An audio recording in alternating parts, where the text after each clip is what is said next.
ورحمۃ اللہ وبرکاتہ۔ الحمد للہ رب العالمین والصلاة والسلام علی سید الانبیاء والمرسلین سیدنا و مولانا محمد خاتم النبیین وعلی آلہ واصحابہ اجمعین، اما بعد فاعوذ باللہ من الشیطان الرجیم، بسم اللہ الرحمن الرحیم۔ قال اللہ تبارک و تعالی فی القرآن المجید والفرقان الحمید، محمد رسول اللہ والذین معه اشداء علی الکفار رحماء بینہم تراہم رکعا سجدا یبتغون فضلا من اللہ ورضوانا، آمنت باللہ صدق اللہ العظیم وصدق رسوله النبی الکریم ونحن علی ذلک لمن الشاہدین والشاکرین والحمد للہ رب العالمین۔ قوت فکر و عمل پہلے فنا ہوتی ہے، قوت فکر و عمل پہلے فنا ہوتی ہے، تب کسی قوم کی شوکت پہ زوال آتا ہے۔ قوت عشق سے ہر پست کو بالا کر دے، قوت عشق سے ہر پست کو بالا کر دے، دہر میں اسم محمد سے اجالا کر دے، دہر میں عشق محمد سے اجالا کر دے۔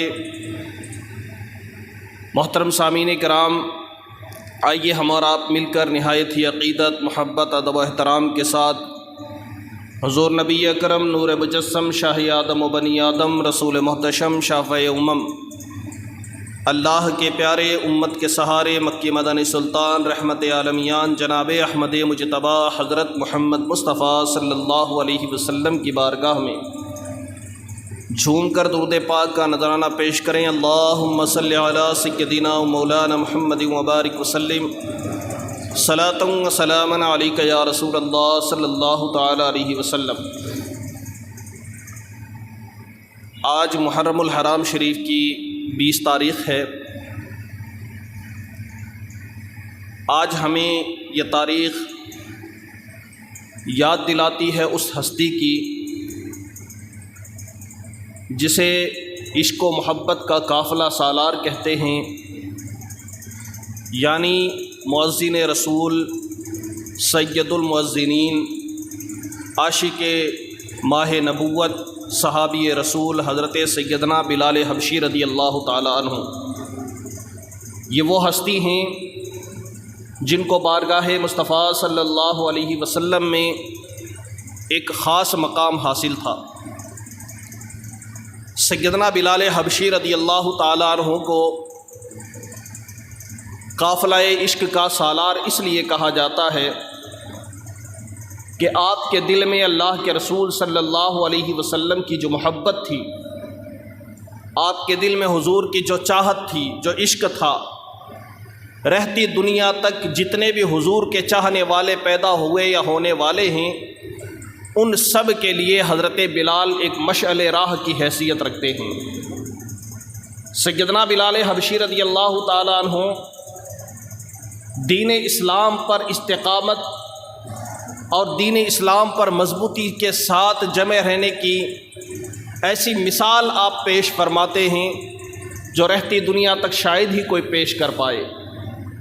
ظلم و ستم کی بھٹی میں آپ کو تپایا گیا، آپ کی پیٹھ کے اوپر گرم گرم پتھر رکھے گئے، مکہ کے اوباش آوارہ بچوں کو آپ کے پیچھے لگا کر کے آپ کے اوپر پتھر مارے گئے، لیکن بلال محبت رسول اور دین اسلام کے اوپر اس قدر ثابت قدمی کے ساتھ میں جمے رہے کہ آپ کو جب بھی کوئی پتھر لگتا یا جب بھی کوئی ظلم کی چوٹ لگتی تو زبان سے صرف یہی نکلتا، احد احد، یعنی اللہ ایک ہے، اللہ کے سوا کوئی معبود نہیں ہے۔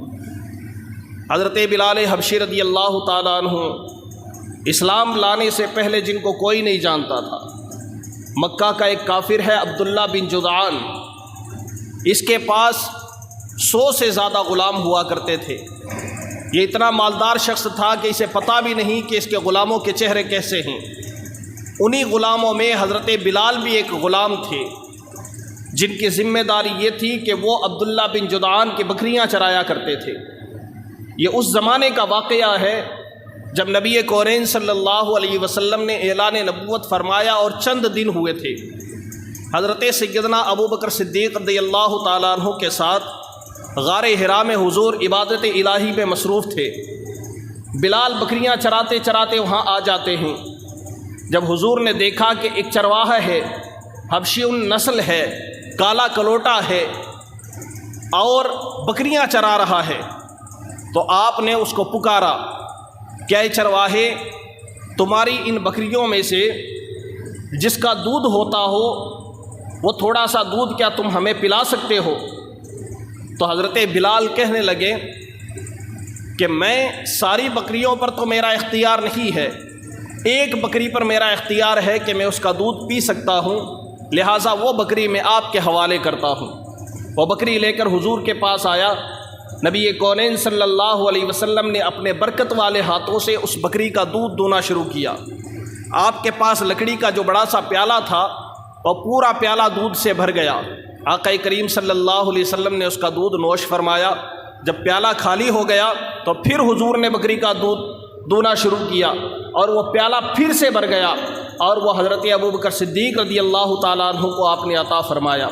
جب حضرت ابوبکر صدیق پی چکے تو پھر تیسری دفعہ اس بکری کا آپ نے دودھ نکالا اور پیالہ پوری طریقے سے بھر گیا۔ آپ نے بلال سے کہا، بلال لو تم بھی اس کا دودھ پیو۔ بلال سیر ہو کر کے دودھ پی چکے۔ جب 3 دفعہ ایک کمزور سی بکری کا دودھ آپ نے دوہا اور 3 دفعہ اس کا بھرپور دودھ نکلا تو بلال تعجب میں پڑ گئے کہ یہ معاملہ کیا ہے۔ تو بلال پوچھنے لگے کہ آپ لوگ کون ہیں اور یہ معاملہ کیا ہے؟ تو آقا کریم صلی اللہ علیہ وسلم نے اپنی حقیقت بیان فرمائی کہ میں اللہ کا نبی ہوں اور یہ ابو بکر میرے غلام ہیں، مجھ پر اسلام لا چکے ہیں، میں تمہیں بھی اسلام کی دعوت پیش کرتا ہوں، لہٰذا تم بھی کلمہ پڑھو اور مسلمان ہو جاؤ۔ بلال حبشی رضی اللہ تعالیٰ عنہ کا عشق دیکھیں اور ان کے دل میں حضور کی محبت دیکھیں کہ آقا کریم صلی اللہ علیہ وسلم کا ایک معجزہ دیکھ کر کے حضرت بلال ایسے فدا ہوئے کہ کلمہ پڑھ کر کے مسلمان ہو گئے، اسی وقت مسلمان ہو گئے۔ جب بکریاں لے کر شام کو واپس اپنے گھر میں پہنچے تو پتہ چلا کہ جتنی بکریاں وہاں موجود تھی سب میں دودھ کے اندر برکت ہونے لگی۔ اس کا مالک عبداللہ بن جدعان بڑا حیران رہ گیا، یہ معاملہ کیا ہے؟ 3 دن تک بکریوں کے دودھ میں برکت ہوتی رہی، 3 دن تک یہ معاملہ چلتا رہا۔ اللہ کے رسول صلی اللہ علیہ وسلم نے حضرت بلال کو منع فرمایا تھا کہ بلال اپنے اسلام کو کسی پر ظاہر نہ کرنا، اپنے ایمان کو کسی پر ظاہر نہ کرنا جب تک میں تمہیں اجازت نہ دے دوں، اپنے دین کو چھپا کر کے رکھنا۔ حضرت بلال اپنے دین کو چھپا کر کے رکھتے۔ 3 دن کے بعد میں یہ راز ظاہر ہو گیا، عبداللہ بن جدعان کے اوپر یہ راز ظاہر ہو گیا کہ بلال بکریاں لے کر غار حرا کے اطراف میں جاتا ہے اور محمد رسول اللہ صلی اللہ علیہ وسلم سے ملاقات کرتا ہے۔ اسے پتہ چل گیا یہ حضور کا غلام ہو چکا ہے۔ اس نے سختی شروع کی لیکن بلال نہیں مانے، تو بلال کو عبداللہ بن جدعان نے امیہ بن خلف کے سپرد کر دیا اور کہا، اے امیہ بن خلف، اب تو اس کے ساتھ جو معاملہ کرنا چاہتا ہے وہ کر لے، میں تیرے اختیار میں دیتا ہوں۔ امیہ بن خلف نے بہت ظلم کیا، بہت ستم کیا، یہاں تک کہ صحابی رسول حضرت عمرو بن عاص رضی اللہ تعالیٰ عنہ بیان فرماتے ہیں کہ بلال کو تپتی ریت کے اوپر اس طرح لٹا دیا جاتا، تپتے ہوئے پتھروں کے اوپر لٹایا جاتا کہ وہ تپتے ہوئے پتھر اتنے گرم ہوتے تھے کہ اگر ان کے اوپر گوشت کی بوٹی رکھ دی جائے تو وہ بھی سک کر کے کباب ہو جائے۔ اس کے اوپر حضرت بلال کو لٹا کر کے اذیتیں دی جاتی تھی اور کہا جاتا تھا کہ اپنے دین سے پھر جاؤ، اپنے دین سے ہٹ جاؤ، اپنے دین سے منحرف ہو جاؤ۔ لیکن سیدنا بلال حبشی رضی اللہ تعالیٰ عنہ کا عہد کا نعرہ تھا اور گویا کہ اپنی زبان حال سے یہی کہہ رہے تھے، تو ہو کہ ترش رو مجھے گالی ہزار دے، یہ وہ نشہ نہیں جسے ترشی اتار دے، میرے اوپر تو لاکھ ستم کر لے لیکن میں مصطفیٰ کے جام محبت کا مست ہوں، یہ وہ نشہ نہیں جسے ترشی اتار دے۔ حضور پاک صلی اللہ علیہ وسلم کی محبت اور خداوند قدوس کی توحید کا چراغ میرے دل میں ایسا جل چکا ہے کہ اب میں کسی ظلم و ستم کی وجہ سے اپنے دین سے منحرف نہیں ہو سکتا، اپنے دین سے پھر نہیں سکتا۔ اپنے مذہب سے ہٹ نہیں سکتا، لاکھ ظلم و ستم کیے جائیں لیکن بلال ثابت قدمی کے ساتھ میں اپنے دین پہ جمع رہے گا۔ پوری دنیا نے دیکھا اس وقت بلال کی تاریخ کو، آج پوری دنیا پڑھتی ہے، پورا مکہ شہر جانتا تھا کہ ایک حبشی غلام کے اوپر اتنا ستم کیا جاتا ہے، لیکن اس کے باوجود بھی حضرت بلال اپنے دین پر، اپنے ایمان پر بڑی استقامت کے ساتھ میں جمے ہوئے ہیں۔ میں آپ سے کہنا چاہتا ہوں کہ سیدنا بلال حبشی رضی اللہ تعالیٰ عنہ کی سیرت، سیدنا بلال حبشی رضی اللہ تعالیٰ عنہ کا جذبہ توحید اور سیدنا بلال کا جذبہ عشق رسالت ہمیں کیا درس دیتا ہے، ہمیں کیا سبق دیتا ہے، ہمیں کیا عبرت دیتا ہے۔ آج کے اس گھٹاٹو ماحول میں جب جس مسلمان سے پوچھو اس کی زبان پر ایک چیز ضرور آتی ہے، وہ کہتا ہے کہ مسلمانوں کے حالات بڑے خراب ہو چکے ہیں، مسلمان ظلم و ستم کا نشانہ بنائے جا رہے ہیں، مسلمانوں کے اوپر ظلم کیا جا رہا ہے، مسلمانوں پر ستم کیا جا رہا ہے، اور نتیجہ یہ ہو رہا ہے کہ مسلمان اپنے مذہبی شعار کو بلا کر اغیار کے رسم و رواج اپنانے پر مجبور ہو رہا ہے۔ کبھی ہولی کے نام پر، کبھی دیوالی کے نام پر، کبھی غیروں کو پرنام کرنے کے نام پر، کبھی رکشا بندھن کے نام پر غیر مسلموں کے تہوار کو اپناتا ہے، اور اس سے کہا جاتا ہے تم ایسا کیوں کرتے ہو؟ تو ان کا ایک ہی بہانہ ہوتا ہے کہ مولانا حالات بڑے خراب ہیں، ہمیں کرنا پڑتا ہے۔ میں کہتا ہوں تمہارے حالات بلال سے تو زیادہ خراب نہیں ہیں، بلال حبشی سے زیادہ تو تمہارے حالات خراب نہیں ہیں، ان کے جیسا ظلم و ستم پر تو تم پر نہیں کیا جاتا۔ لیکن قربان جاؤں سیدنا بلال کے کہ حضرت بلال حبشی رضی اللہ تعالیٰ عنہ ایک دفعہ موقع پا کر حرم کعبہ کے اندر پہنچ جاتے ہیں۔ کعبہ کا دروازہ کھلا ہوا ہے، کیا دیکھتے ہیں کہ حرم کعبہ میں کوئی بھی نہیں ہے، کوئی بھی نہیں ہے۔ حالانکہ کعبہ کی دیوار کے اس طرف کچھ کفار و مشرکین اپنی مجلس جمائے بیٹھے ہوئے تھے، لیکن بلال کو پتہ نہ چلا۔ بلال کعبہ کے اندر تشریف لے گئے۔ کعبہ میں 360 بت رکھے ہوئے تھے، حضرت بلال نے ان کے چہروں پر تھوک تھوک کر ارشاد فرمایا تھا، اے لات و عزا، اے منات، اے حبل، اللہ کی قسم تم جھوٹے ہو، میں تمہاری ہرگز پوجا نہیں کر سکتا، تمہاری عبادت نہیں کر سکتا، تمہیں نہیں اپنا سکتا، میرا خدا ایک ہے، وہی وحدہ لا شریک ہے۔ یہ کہہ کر آپ تھوکتے چلے جاتے۔ کفار و مشرکین نے یہ دیکھ کر آپ کو ظلم و ستم کا نشانہ بنایا، آپ پر ظلم کیا، ستم کیا، لیکن مذہب اسلام پر ثابت قدمی کے ساتھ میں آپ جمے رہے، اور رہتی دنیا تک آنے والے مسلمانوں کو اور موجودہ مسلمانوں کو یہ سبق دے گئے کہ اے مسلمانوں، تم چاہے کتنے بھی ظلم و ستم کے شکار بنا دیے جاؤ، تمہارے اوپر چاہے کتنے بھی ظلم کے پہاڑ توڑ دیے جائیں، تم کتنے بھی ستا دیے جاؤ، لیکن یاد رکھنا تمہاری سب سے اولین ترجیح اس بات پر ہونی چاہیے کہ مذہب اسلام پر سچائی کے ساتھ کاربند رہنا، کہ یہاں دنیا میں جتنے ستائے جاؤ گے آخرت میں اتنے ہی آرام سے رہو، یہاں جتنا تمہیں پریشان کیا جائے گا وہاں اتنا ہی جزا اور صلہ دیا جائے گا۔ لہٰذا یہ بہانے نہ کرو کہ ہمیں کہنا پڑتا ہے، ہمیں غیروں کو نمسکار کرنا پڑتا ہے، ہمیں غیروں کے مذہبی رسومات کو ادا کرنا پڑتا ہے، انہیں ان کے تہوار پر مبارکباد دینا پڑتا ہے۔ یاد رکھو یہ ہماری نفسانیت ہے، یہ ہماری نفسانیت ہے۔ ہم سوچتے ہیں کہ نہیں، ہمارے تو اگر ہم نے کسی کو نمسکار نہیں کیا یا اگر ہم نے کسی کی ہولی یا دیوالی کے اوپر مبارکباد پیش نہیں کی تو یہ ہمارے گراہک ہیں، یہ ہمارے گاہک ہیں، یہ ہمارے خریدار ہیں، یہ ہمارے کسٹمر ہیں، یہ ہم سے ناراض ہو جائیں گے، یہ ہم سے روٹھ جائیں گے، ہمارا دھندا کم ہو جائے گا، ہمارا کاروبار ٹھپ ہو جائے گا۔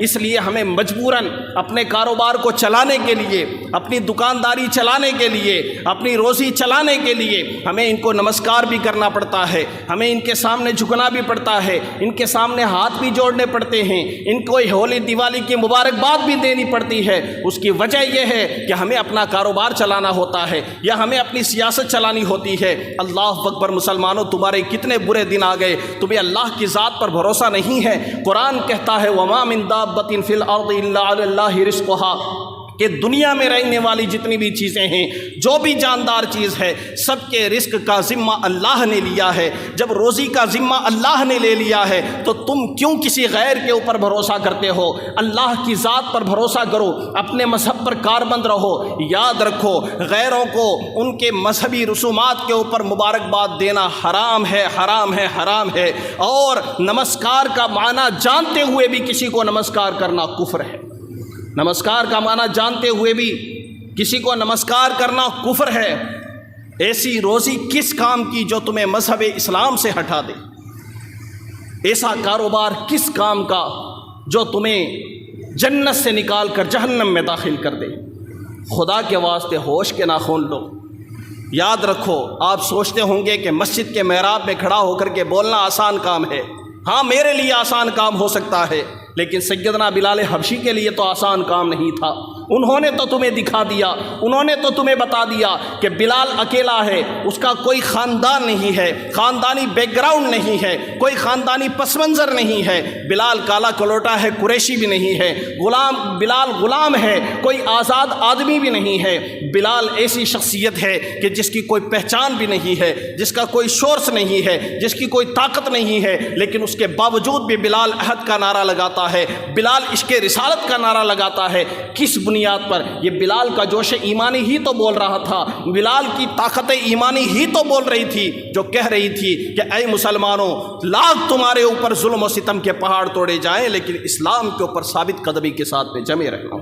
اسلام ہمیں یہ پیغام سکھاتا ہے۔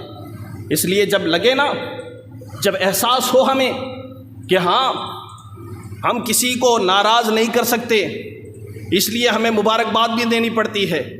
لوگ کہتے ہیں حضرت میں نے راکھی بندھوا لی، اب میں کیا کروں؟ اللہ کے بندے، بندھوانے سے پہلے کیوں نہیں پوچھا؟ مبارکباد دے دی غیروں کے تہوار پر، اس سے پہلے کیوں نہیں پوچھا؟ کام گناہ کرنے کے بعد میں مسئلہ پوچھتے ہیں، گناہ کرنے سے پہلے مسئلہ نہیں پوچھتے۔ پہلے نہیں پوچھتا کوئی بھی آ کر کے ایسا کرنا کیسا ہے، ویسا کرنا کیسا ہے۔ جب گناہ کر لیتے ہیں اس کے بعد میں آ کر کے پوچھتے ہیں حضرت ایسا کرنا کیسا؟ میں نے کر لیا، اب میں کیا کروں؟ توبہ کر اللہ کی بارگاہ میں۔ اللہ تو کریم ہے، رحیم ہے، معاف کرنے والا ہے، لیکن توبہ کا مطلب یہ نہیں ہے کہ آئندہ پھر وہ گناہ کرے۔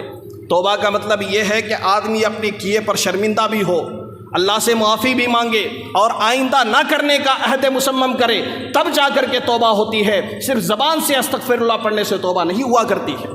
ہم سوچتے ہیں ہم گناہ کر لیں گے پھر توبہ کر لیں گے، یہ توبہ ہی نہیں ہے۔ کسی بزرگ سے پوچھا تھا کسی نے کہ حضرت ہمیں کیسے پتہ چلے گا کہ ہماری توبہ قبول ہوئی کہ نہیں ہوئی؟ تو بزرگ فرماتے ہیں کہ اگر جس گناہ سے تو نے توبہ کی ہے اس گناہ سے تم دور ہو گئے، اس گناہ کو اب تم نہیں کرتے، تو سمجھ جاؤ کہ تمہاری توبہ قبول ہو گئی۔ لیکن جس گناہ سے توبہ کی اور پھر وہ گناہ کرنے لگے تو سمجھ جاؤ کہ پہلے والی بھی توبہ بھی تمہاری قبول نہیں ہوئی ہے۔ آج ہماری عجیب سی حالت ہو چکی ہے کہ ہم ہر چیز میں بہانہ تلاش کرتے ہیں کہ کوئی جائز راستہ نکل جائے، ہر معاملے میں جائز راستہ نکالنے کی کوشش کرتے ہیں۔ حضرت بلال حبشی رضی اللہ تعالیٰ عنہ نے کیا ظلم برداشت نہ فرمائے، ان کے جیسا ظلم شاید ہی کوئی برداشت کر پائے، لیکن اس کے باوجود بھی وہ اپنے مذہب اسلام کے اوپر کاربند رہے۔ بالآخر حضرت بلال حبشی رضی اللہ تعالیٰ عنہ نے اپنے غلام فستاس کے بدلے اور اس کے اہل و عیال کے بدلے اور 200 درہم کے بدلے حضرت بلال حبشی رضی اللہ تعالیٰ عنہ کو خرید کر اللہ کی راہ میں آزاد فرمایا۔ حضرت بلال آزاد ہوئے، آزاد ہونے کے بعد مؤذن رسول بنے۔ اسی پر بس نہیں، اللہ کے رسول صلی اللہ علیہ وسلم کے خازن بنے۔ بیت المال جتنا بھی آتا تھا اس کے خزانچی حضرت بلال حبشی ہوا کرتے تھے۔ جب فتح مکہ ہوا، مکہ فتح ہوا تو اللہ کے رسول صلی اللہ علیہ وسلم نے بلال کو کعبے کی چھت پہ چڑھا دیا اور کہا بلال کعبے کی چھت پر چڑھ کر کے اللہ کی توحید بیان کرو اور اللہ اکبر کی صدا بلند فرماؤ۔ دنیا نے وہ منظر بھی دیکھا کہ جہاں سینکڑوں کی تعداد میں قریشی سردار اور قریشی نسل لوگ موجود تھے، لیکن اللہ کے رسول نے یہ اعزاز بخشا تو صرف حضرت بلال کو جو حبشی نسل تھے ان کو کعبے کی چھت پر چڑھا کر کے کہا کہ بلال تم آذان پڑھو تاکہ دنیا کو پتہ چلے کہ اسلام کے اندر رنگ و نسل کی تفریق نہیں ہے، کالے گورے کا فرق نہیں ہے، امیر غریب کا فرق نہیں ہے۔ اسلام سب کو ایک نظر سے دیکھتا ہے۔ اسلام کے اندر کوئی کالے گورے کا فرق نہیں ہے، بلکہ اسلام کے اندر معزز وہ ہوتا ہے جو اللہ سے زیادہ ڈرتا ہے۔ انا اکرمکم عند اللہ اتقاکم، تم میں اللہ کے نزدیک عزت والا وہ ہے جو اللہ سے ڈرنے والا ہے۔ باقی سب برابر ہیں اللہ کی نظر میں۔ اور حضرت بلال کو کعبے کی چھت پر چڑھا کر کے اذان دلوائی۔ سیدنا بلال حبشی کے تعلق سے میرے نبی کریم صلی اللہ علیہ وسلم نے ارشاد فرمایا کہ بلال، میں معراج پر گیا، کیا دیکھتا ہوں کہ جب جنت میں داخل ہوا تو آگے آگے تمہارے قدموں کی آہٹ دیکھی میں نے، مجھے اپنے سے آگے تمہارے قدموں کی آہٹ سنائی دی۔ اللہ کے رسول بھی بلال کو کتنا چاہتے ہوں گے کہ آہٹ سے پہچان لیا کہ بلال کے قدموں کی آہٹ ہے۔ آپ غور کریں کہ حضور بلال پر کتنی شفقت فرماتے تھے، حالانکہ بلال گورے نہیں تھے، بلال کالی نسل کے تھے، بلال امیر نہیں تھے، بلال غریب تھے، بلال ابو بکر صدیق کے خرید کر آزاد کیے ہوئے غلام تھے، لیکن اس کے باوجود بھی بلال پر میرے آقا کی اتنی شفقت۔ کہا بلال کیا لگتا ہے، کس وجہ سے یہ مجھے لگتا ہے کہ میرے آگے آگے مجھے تیرے قدموں کی آہٹ محسوس ہو رہی ہے، آخر کون سا ایسا عمل کرتے ہو کہ تیرے قدموں کی آہٹ مجھے سنائی دی۔ وہ شخص کتنا محبوب ہوتا ہوگا کہ جب وہ آئے تو اس کی آہٹ سے محب پہچان لے کہ یہ فلاں کے قدموں کی آہٹ ہے۔ محبت جس سے ہوتی ہے اس کے قدموں کی آہٹ پہچانی جاتی ہے۔ حضرت بلال سے اللہ کے رسول کتنی محبت فرماتے ہیں، اور پھر حضرت بلال جواب دیتے یا رسول اللہ اور تو کوئی عمل نہیں ہے، بس اتنا ہے یا رسول اللہ، جب بھی وضو ٹوٹتا ہے فوراً وضو کر لیتا ہوں، اور جب بھی وضو کرتا ہوں 2 رکعت نماز ادا کر لیتا ہوں، تحیۃ الوضو ادا کرتا ہوں، بس یہی میرا عمل ہے۔ وضو کرتے ہی 2 رکعت نماز پڑھتا ہوں، چاہے وہ کسی فرض نماز کا وقت ہو یا نہ ہو، میں نماز 2 رکعت تحیۃ الوضو ادا کرتا ہوں، اور جب بھی بے وضو ہوتا ہوں فوراً وضو کر لیتا ہوں، بس میرا یہی عمل ہے کہ یا رسول اللہ آپ نے میری قدموں کی آہٹ کو جنت میں آگے آگے محسوس کیا۔ حضرت بلال مؤذن رسول ہیں۔ ویسے تو آپ کی سیرت بیان کرنے کے لیے لمبا وقت چاہیے، لیکن بس ایک حدیث سنا کر کے میں اپنے بیان کو ختم کرتا ہوں، اس لیے کہ وقت مکمل ہو گیا۔ اللہ کے رسول اللہ کے رسول کے مؤذن ہیں حضرت بلال، مؤذن رسول سید المؤذنین کہا جاتا ہے جنہیں نبی کونین صلی اللہ علیہ وسلم نے ارشاد فرمایا حضرت بلال کی طرف اشارہ کر کے، یہ یعنی بلال کی طرف اشارہ کر کے کہا کہ یہ بلال بروز حشر جنت میں جانے کے لیے جنتی اونٹنی پر سوار ہو کر تشریف لائیں گے، جس کی نکیل سونے چاندی کی ہوگی، اونٹنی کی نکیل سونے چاندی کی ہوگی، اور بلال اونٹنی پر سوار ہوں گے، اور پیچھے پیچھے بلال کے پیچھے پیچھے سارے مؤذن چل رہے ہوں گے جو اللہ کے گھروں میں اذان پڑھتے ہیں، جو اذان پڑھتے ہیں وہ سارے مؤذن پیچھے پیچھے چل رہے ہوں گے، حتیٰ کہ بلال پورے قافلے کے ساتھ میں جنت میں داخل ہو جائیں گے۔ حتیٰ کہ حضور نے فرمایا جس نے اللہ کی رضا کے لیے اللہ کے گھر میں 40 دن اذان پڑی ہوگی وہ بھی جنت میں داخل ہو جائے گا حضرت بلال کے ساتھ۔ جتنے بھی دنیا میں مؤذن ہیں وہ سارے کے سارے حضرت بلال حبشی کے ساتھ انشاءاللہ جنت میں داخل ہوں گے۔ اذان پڑھنے کی بڑی فضیلت ہے، کبھی اللہ سعادت عطا فرمائے اللہ کے گھر میں اذان پڑھنے کی تو کوشش کریں کہ کم سے کم 40 دن ہی صحیح فی سبیل اللہ کے گھر میں اذان پڑھیں، اور پھر دیکھیں کہ اللہ تبارک و تعالیٰ آپ کو بھی یہ سعادت عطا فرمائے گا کہ جب بلال جنتی اونٹنی پر سوار ہو کر جنت میں جا رہے ہوں گے تو ان کے پیچھے پیچھے آپ بھی جنت میں داخل ہو جائیں گے۔ اذان پڑھنے کے اور بہت زیادہ فضائل ہیں، کبھی موقع ملا تو انشاءاللہ تفصیلی اس کے اوپر بیان کروں گا۔ اللہ تبارک و تعالیٰ سیدنا بلال حبشی رضی اللہ تعالیٰ عنہ جیسا عشق رسول عطا فرمائے۔ بلال حبشی رضی اللہ تعالیٰ عنہ کا ایک آخری واقعہ جو رہ گیا، وقت ہو گیا ہے لیکن مجھے بیان کرنا ضروری ہے کہ اللہ کے رسول کتنا چاہتے ہیں حضرت بلال کو۔ جب حضور کا وصال ہوا، جب حضور کا وصال ہو گیا تو حضرت بلال حبشی حضور کے فراق کی جدائی کی تاب نہ لا سکے اور ہجرت کر کے ملک شام چلے گئے۔ ملک شام چلے گئے، کافی عرصہ گزر گیا۔ خواب میں ایک دفعہ اللہ کے رسول کا دیدار ہوا، کہا بلال یہ کیا ظلم ہے، یہ کیا ستم ہے، ہماری زیارت کو نہیں آتے ہو، زیارت کو آیا کرو۔ بلال رات کے وقت گھبرا کے اٹھ گئے، اپنا سامان باندھا اور رات ہی کے وقت مدینہ کی طرف روانہ ہو گئے، اور سفر کرتے کرتے جب مدینہ میں پہنچے تو مدینہ میں کوہرام مچ گیا، پورا مدینہ امڑ آیا۔ بلال آ گئے، مدینے کے بچے، مدینے کے جوان بوڑھے سارے نکل آئے کہ بلال آ گئے۔ جب حضرت بلال کو دیکھا تو سارے خوشی میں جھومنے لگے۔ ہر شخص کہتا کہ بلال اذان پڑھ دو، بلال اذان پڑھ دو، لیکن حضرت بلال کا معاملہ یہ تھا، حضور کے وصال کے بعد میں آپ نے کبھی اذان نہیں پڑھی، اذان پڑھنا بند کر دیا، کیونکہ آپ اذان پڑھنے لگتے تو پوری نہ کر پاتے، آپ کا جسم کانپنے لگتا حضور کے فراق میں، لیکن آپ منع کرتے رہے کہ مجھ میں اتنی طاقت نہیں ہے، مجھ سے یہ کام نہ کرواؤ، میں اذان نہیں پڑھ سکتا۔ اتنے میں حضرت امام حسنین کریمین تشریف لے آئے، دونوں شہزادے آئے، صحابہ نے کہا کہ ہماری بات تو بلال نہیں مان رہے، آپ کہیے، آپ کی بات ضرور مانیں گے۔ حسنین کریمین نے جا کر حضرت بلال سے کہا بلال اذان پڑھو۔ جب دونوں شہزادوں نے کہا تو سیدنا بلال بات کو ٹال نہ سکے اور اونچی جگہ پر کھڑے ہو گئے، جس جگہ پر کھڑے ہو کر آپ نماز اذان دیا کرتے تھے، اذان پڑھا کرتے تھے۔ اللہ اکبر کی صدا بلند فرمائی۔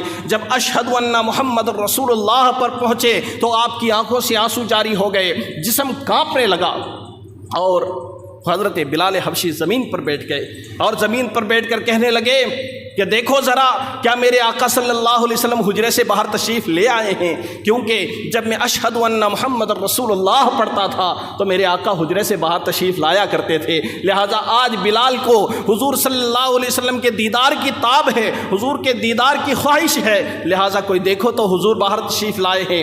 بلال رونے لگے، اپنی اذان پوری نہ کر پائے۔ یہ عشق بلال ہے کہ جب اذان پڑھتے تھے تو ان کی نگاہ کے اندر حضور پاک صلی اللہ علیہ وسلم کا چہرہ ہوا کرتا تھا، اور عشق کے کہیں داستانیں حضرت بلال سے منسوب ہیں جس کا بیان کرنے کا یہاں وقت نہیں ہے۔